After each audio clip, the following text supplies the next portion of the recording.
നിർമ്മാതാവ് വെള്ളം മുരളിയുടെ ആത്മഹത്യാ വീഡിയോയിൽ അദ്ദേഹം പറഞ്ഞതെല്ലാം സത്യമാണെന്ന് ചൂണ്ടിക്കാട്ടി നിർമ്മാതാവ് വേണു കുണ്ണപ്പള്ളി.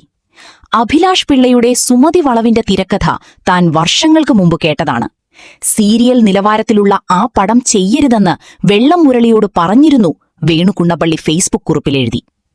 സുമതി വളവിലൂടെ തിരക്കഥാകൃത്ത് അഭിലാഷ് പിള്ളയും സംവിധായകൻ വിഷ്ണുവും വഞ്ചിച്ചുവെന്ന് പറഞ്ഞ നിർമ്മാതാവ് വെള്ളം മുരളിയെ അധിക്ഷേപിച്ചുകൊണ്ട് നിരവധി പേർ രംഗത്തെത്തുന്നതിനിടെയാണ് പ്രശസ്ത നിർമ്മാതാവ് വേണു കുണ്ണപ്പള്ളി സുമതി വളവിന്റെ അണിയറക്കാർക്കെതിരെ ആഞ്ഞടിച്ചത്. ദുബായിൽ വെച്ച് സുമതി വളവിന്റെ നിർമ്മാതാവായ മുരളിയെ കണ്ടപ്പോഴാണ് വേണു മുന്നറിയിപ്പ് നൽകിയത്. എന്നാൽ അണിയറ പ്രവർത്തകരുടെ പ്രലോഭനങ്ങളിൽ മുരളി വീണുപോയെന്നും വേണു കുണ്ണപ്പള്ളി എഴുതി. ഇദ്ദേഹം വീഡിയോയിൽ പറയുന്ന കാര്യങ്ങൾ ഒട്ടുമിക്കതും സത്യമാണെന്നാണ് എന്റെ അറിവ്. പിന്നെ ഇതിൽ പറയുന്ന എഴുത്തുകാരന്റെയും സംവിധായകന്റെയും എല്ലാം കഴിവിനെപ്പറ്റി കമന്റ് ചെയ്യുന്നില്ലെന്നും വേണു എഴുതി. ആദ്യഘട്ടത്തിൽ 6 കോടി വലിപ്പമുണ്ടായിരുന്ന സിനിമ 20 കോടിയിലെത്തിയെന്നും സിനിമ പൂർത്തിയായപ്പോൾ അത് കാണാൻ അവസരം കിട്ടിയപ്പോൾ ഒരു നിർമ്മാതാവിന്റെ കണ്ണിലൂടെ കണ്ടപ്പോൾ ഒരുപാട് വേദന തോന്നിയെന്നും അദ്ദേഹം പറയുന്നു.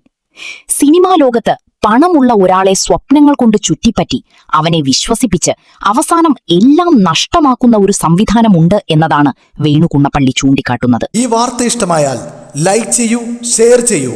നിങ്ങളുടെ അഭിപ്രായം കമന്റായി രേഖപ്പെടുത്തൂ. സബ്സ്ക്രൈബ് ചെയ്യൂ സൈബർ വിലാസം മീഡിയ നെറ്റ്വർക്ക്.